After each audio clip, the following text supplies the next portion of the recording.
How many of us have heard this saying? Well, how many of us believe it? Those who don't remember the mistakes of the past are doomed to repeat it. Heard that one? Okay, I've got a few more. Have you ever heard the other one? Fool me once, shame on you. Fool me twice, shame on me. Yeah. What about the word of Albert Einstein? He defines insanity this way. Einstein says insanity is doing the same thing over and over again and expecting different results each time. Yep. All of those sayings, they tell the same story. And what is that? It's that people, they don't remember the mistakes of their past well enough to avoid making the same mistake again. And if I were to ask every one of you in here a time in your life when that statement played out to be true, I'm sure every one of you have already got that instance in your memory. We can all relate to it. We've all lived out the saying, the only thing we learn from history is that we learn nothing from history, right? That's what makes the book of Ecclesiastes so potent, so powerful, right? Because that which was is that which shall be, and the cycle, going over and over again, repeating mistakes that we've made in the past.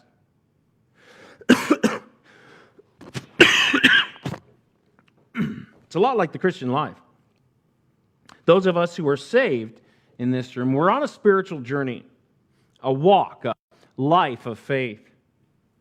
But it's a long and it's a very slow process, isn't it? And while you and I, we might have trusted Jesus Christ and we're on our way to eternal bliss when we die, we have security, we know where we're going when our life on earth is finished. Still, even with a new nature, we know that we still carry a lot of baggage. We have a nature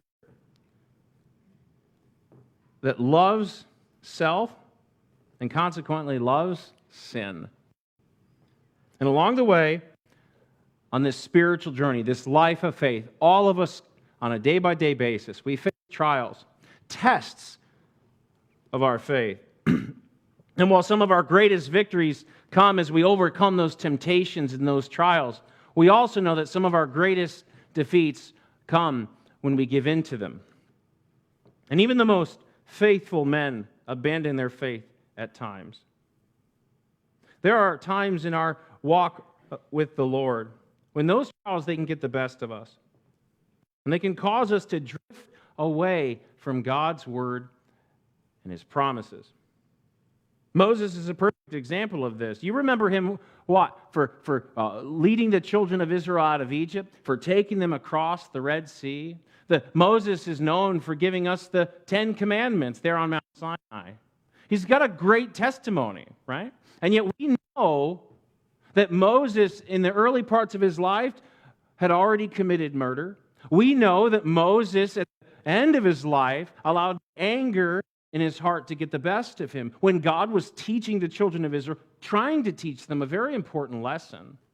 Moses destroyed that opportunity the Lord had. Why? Because of his anger. And because of that, he never entered the promised land. We know that Samson we remember him as the one who liberated Israel from the Philistines. And if you read the book of Hebrews, he's remembered as a man of great faith.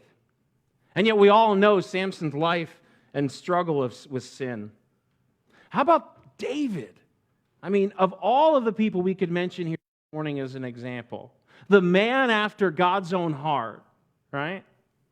Here's a guy that is remembered as being the one true best king of Israel, the one who walked with the Lord, and yet we can never forget Bathsheba and Uriah, so much so that it tainted not just the life of his sons, but of their sons and the sons after them. And David, his family is still bearing the consequences of those mistakes.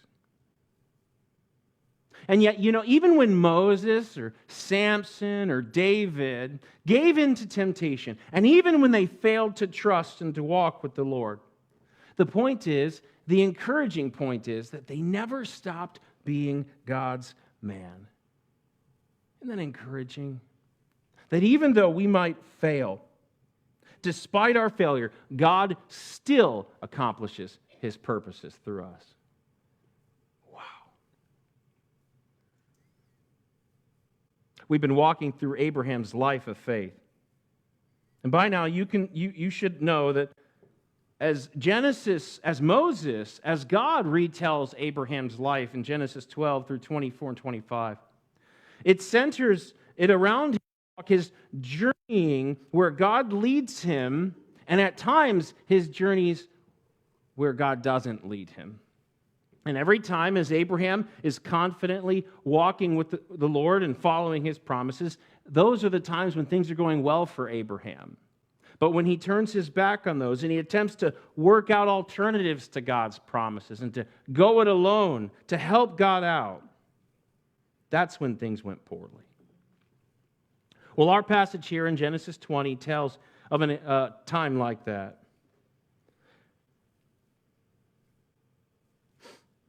Because it's here where we find God taking Abraham back to the beginning, all the way back in Genesis 12. And you see him repeating a mistake that he made at the very early years of his walk of faith. Only it appears from that Abraham failed to learn from that mistake, doesn't it?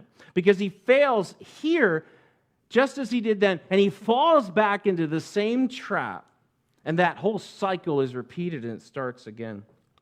You have your Bibles open to Genesis 20, and if I could do that, we'd all be on the same page. Genesis 20 begins by telling us of Abraham's journey. Remember, we just watched the destruction of Sodom and Gomorrah, and Lot's his daughters in the cave. And Abraham has been watching the destruction from a distance. And now as we pick up in Genesis 20, in that same year, probably within days of this, in my opinion, we read of Abraham's southern travels, and Abraham journeys from the south to the south, and he makes a trip north. We don't know why. Maybe it was to do some trade or to feed his flock. But it says here that he dwelt between Kadesh, verse 1 and 2, and Shur, and stayed in Gerar. I don't know if you know Gerar.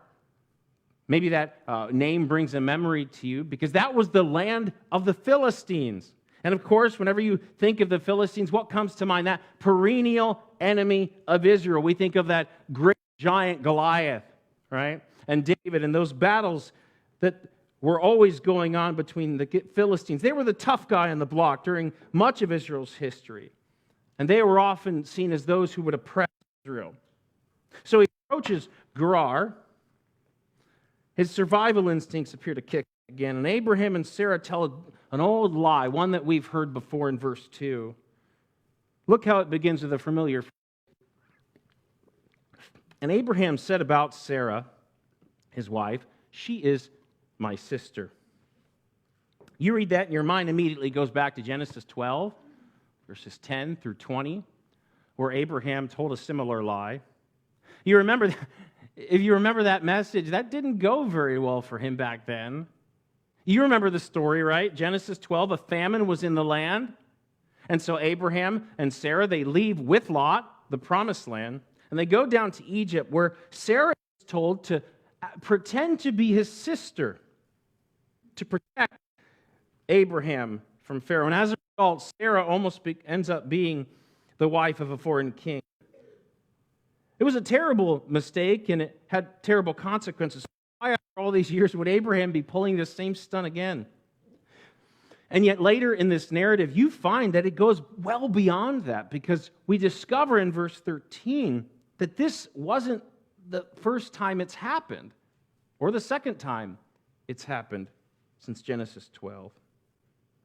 In fact, we find out that every time Sarah and Abraham go into a foreign nation, into a foreign society, they tell this lie. It became almost tradition. Skip down to verse 13 where you read Abraham saying this, talking to Abimelech, talking to Sarah. Wherever we go, telling Sarah, say of me, he is my brother. And so this lie, it's a pattern, isn't it? It's something that didn't just happen once or twice, but according to Abraham, it happened all the time. And as it did, Abimelech, in verse 2 of Gerar, sent and took Sarah. You know, it was almost a curse being a beautiful woman in these days. Because if you were a beautiful woman, chances are that the king of whatever province you were in would catch eye on you, either he or one of his eunuchs. They would take notice, snatch you up, and you would set you apart for the king, and you'd be harem. I want to point out something else, that Sarah, she was 90 years old at this point. Remember, when Pharaoh took her, all those years back, 25 years ago, she was in her 60s. She was 65 years old. And yet, in her 90s, apparently her beauty hadn't faded. So much so that the king heard about Sarah, and he took her. And not too long after that, we find the Lord paying the king a visit. He sleeps in verse 3. But God came to Abimelech in a dream by night, and he said to him, indeed, you are a dead man, because of the woman whom you have taken. For she is the man's wife. Don't you love how God says that there? Every time I read it. I love how he puts it. You took a married woman, Abimelech, you're as good as dead. How would you like that? You're in a dream and God comes to you at night, look, you are a dead man. And then he begins to lay out your sins. Talk about a nightmare. Verse 4, but Abimelech had not come near to her. And he said, Lord, will you slay a righteous nation also? Abimelech remembers how God judged Sodom and Gomorrah. And with that knowledge of all of that destruction still fresh in his mind, he says here, Lord, you destroyed those unrighteous people. But we're innocent in this. I mean, did not he say, verse 5, she is my sister? And she herself said, he is my brother. And in the integrity of my heart and the innocence of my hands, I have done this thing. Notice that phrase in verse 4, not come near to her. It was very common when a woman came into a king's harem in those days that she would undergo treatment for a long time, beauty treatments. She'd be put on a special diet. She'd have to be beautified, if you will, for the king, and before she could ever go in and see him. And we see this taking place in the book of Esther. Mordecai and the king. You remember Esther, how she was set apart. And so a woman, she could be in a king's harem for a year or 2 or 3 before she ever even sees the king. So it's not surprising that Abimelech had not gone anywhere near Sarah at this point. But why would Moses focus in on this point here? And that's because he records this so there's no question whose Isaac belongs to when he's born in here. Verse 6, and God said to him in a dream, yes, I know that you did this in the integrity of your heart, for I also withheld you from sinning against me. Therefore, I did not let you touch her. Therefore, restore the man's wife, for he is a prophet, and he will pray for you, and you shall live. But if you do not restore her, know that you shall surely die, you and all who are yours. You hear that, you wonder, man, isn't God being a little harsh here? I mean, especially after reading that the king admits how he had no idea that she was married. God, aren't those words a bit strong? But you need to remember something, friend. Sarah had a promise from God, a promise that was that she would soon bear a child, and his name would be Isaac. And Isaac, too, would have sons. He would have twins, in fact. And those boys, one of them's name would be Jacob. Jacob would one day be named Israel. And his wife would give birth to 12 sons. 12 sons who would make up 12 tribes. And one of those tribes, the tribe of Judah, would come the Messiah. And so, yes, friend, this is a very big deal. because God is protecting the purpose of His will to bring about the promised Messiah. And even though God clearly recognizes Abraham's deceit, did you notice how he still refers to him as his own spokesperson? He said, go to him, he will pray for you. For he's a prophet. And if you go to him, God, then you will live. This is the first time in the entire Bible the word prophet ever comes up. And you notice it's applied to Abraham here. Can you imagine how that must have sounded to Abimelech? I mean, like a prophet, this man just lied to me. He told me she was his sister. The Lord doesn't stop here. He not only calls Abraham his prophet, but he also upholds his role as an intermediary. You notice that? Abraham is the one who can intercede between God and Abimelech.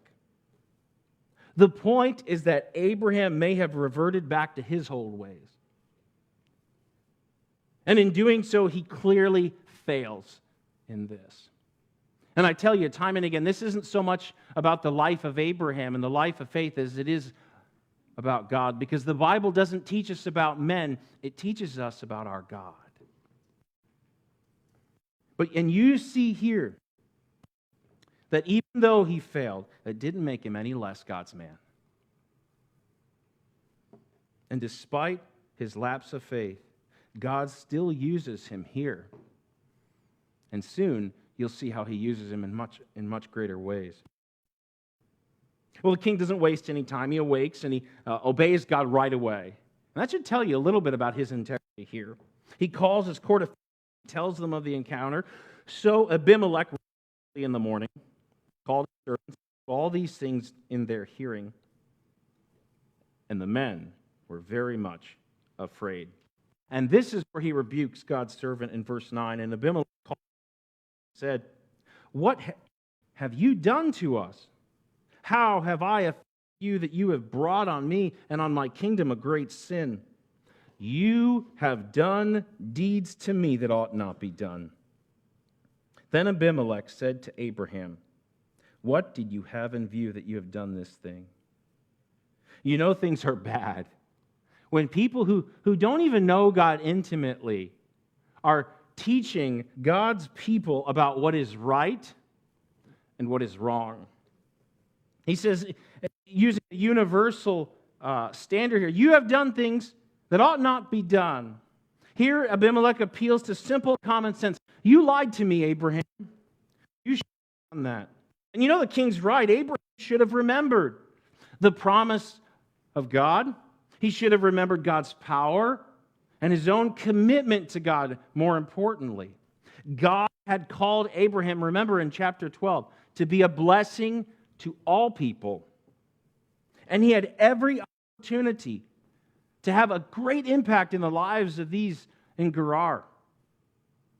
And yet Abraham has lost sight of God's purpose for his life. He's forgotten God's words back in Genesis 15. You remember that message we preached there, where God promised him, Abraham, fear not, I am your shield and your exceedingly great reward. God spoke those words audibly, directly to Abraham, and yet he forgot that. And because of that, he's afraid. Not of God. Abraham is afraid of men. Abraham said, because I thought, surely the fear of God is not in this place, and they will kill me on account of my life. He says, look, I know you guys were godless people, okay?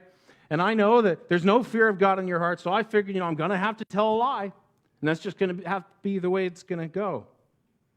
But what he doesn't realize, and what we already know from reading those verses, is that Abimelech and his men, they already heard the words of God. And unlike him, we read in verse 8 that they were very much afraid when they heard God's words. How ironic that is, isn't it? I mean, here's Abimelech and his men. These are men who don't even appear to know God, right? They don't appear to have a relationship with him, and yet they fear the living God, and they obey him unquestionably, and at the earliest possible opportunity. It's interesting, isn't it? In fact, the only one in this passage who doesn't appear to have any fear for God is Abraham.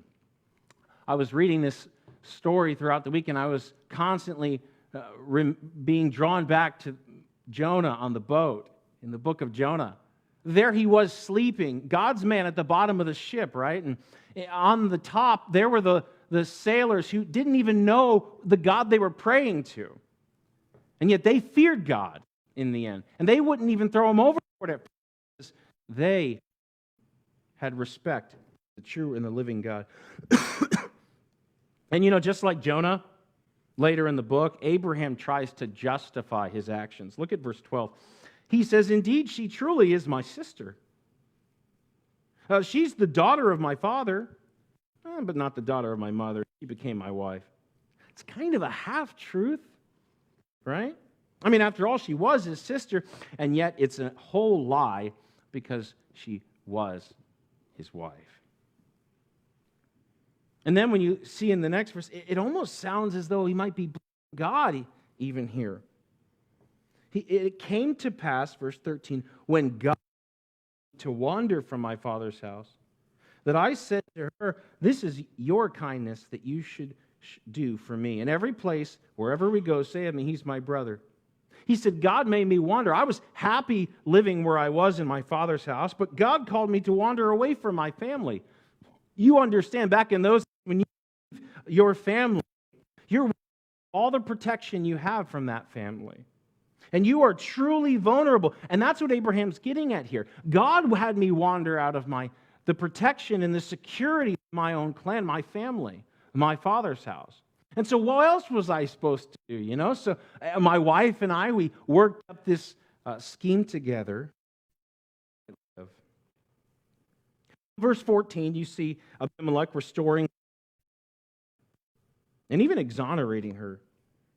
Then Abimelech took sheep, oxen, and male and female servants and gave them to Abraham. And he restored Sarah, his wife, to him. And Abimelech said, "See, my land is before you. Dwell where it pleases you." Then to Sarah he said, "Behold, I have given your brother 1,000 pieces of silver. Indeed, this vindicates you before all who are with you and before everybody." Thus she was rebuked. And here in verse 17, Abraham finally comes to his senses and becomes the blessing should have been all along as he prays for Abimelech and for his house. So Abraham prayed to God. God healed Abimelech, his wife, and his female servants. I think it's so cool when he ends here. Because at the end of the chapter, in fact, all through the chapter, but especially here, Moses is the story focusing on God's intervention. Because it shows us, in doing so, how God is in complete control. It says, "Then they bore children. For the Lord had closed up all the wombs of the house of Abimelech because of Sarah, Abraham's wife." And so, as Genesis 20 concludes, we see again God's faithfulness shining through. Even with Abraham's lack of faith, even in spite of him, Abimelech returned Sarah, and Abraham is even given greater wealth here than he had before. And something in this passage, though, it really bothers people, doesn't it? Abraham clearly acted out of fear, not out of faith, and that's difficult. He did what he shouldn't have done. He endangered his wife, and he endangered, more importantly, God's plan to bring forth the future Messiah. And yet in the end here we read that Abraham is getting a blessing despite that deception. And that causes us to scratch our head. I don't get it. How can this be? The guy lied. He was deceptive. He walked away with 1,000 shekels of silver for it. I mean, how is that fair, right? And more than that, he walks away with sheep and cattle and servants. And it happens again to Abraham's children. Because you see this repeated over and over again with the promised seed. You think of Jacob, even though he's a deceiver and a manipulator, and even though he lies, in the tent and pretends to be Esau. God still blesses him and he uses him. And you say, how can this be? How can God do that? Why would God let those things go? How is that right? And the Bible's answer to that question really is what I want us to take away from this passage today. Because really, I think the focus of this passage is not so much on Abraham, but on God's faithfulness and on God's commitment to his promise, in spite of a flawed man of faith. But as you think about this and how it might apply to your own life, think about how many times you have failed God. And think about the answer God gives to that question. Is this right? Why would God do that? I think the psalmist says it best in Psalm 103, verse 10, where he says, God has not dealt with us according to our sins, nor punished us according to our iniquities. That verse tells me that God does not treat you, God does not treat me the way that we deserve to be treated. He treats us with gentleness and patience and forgiveness and mercy and grace. He doesn't treat me like my sins deserve, because if God did that, if he treated us the way that we deserve to be treated, we would constantly be under his judgment, wouldn't we? If God treated you the way you deserve to be treated, you would constantly be under his wrath. If he gave us what we deserved, our punishments would be never ending. We would be in hell. But God delights in mercy. God delights in grace. And mercy is what is mercy? We always like those neat definitions. Grace is undeserved favor. Grace is getting what you don't deserve. Mercy, they say, is not getting what you do deserve. And while I might say that's a little skewed with some of the definitions I understand, it's still a really good definition. Mercy is not getting what you deserve. God blesses us even though we don't deserve it. Not who we are or because of what we do. The blessings of God come into our lives despite of us. Despite of the things that we do and the things that we say and think. Friend, why does God do that? It's not because we deserve it. It's not even because we're worth it. God does that because he is good. And he does that because he loves us despite our failure. And despite Abraham's mistakes, and friend, they're pretty bad. Even though I still don't think they match David's. Despite that, we're still his people. So what he's saying, Pastor, I'm saying in times of difficulty and uncertainty, it's easy to doubt God. And sometimes our doubts lead us to turn back on him and to fall back to our old ways. If you were to read Genesis 12 and then Genesis 20, you can't see a coincidence here. The beginning of his walk of faith, and we're coming to the very end of his life of faith. Abraham's still wrestling with walking by fear and walking by faith. But it's a journey. Walk. It's a life of faith. And even when we do wrong, when we face challenges that lead us back into our old sins, friend, remember every time that God is a God of grace and that Christ's death secured the means to overcome our struggles. And while we fall short in our struggles, God is still faithful. Isn't that encouraging? I bet you didn't think we can get an encouraging message out of a passage like this. But we serve a good God. And if you'll focus on God, I think these passages always make sense.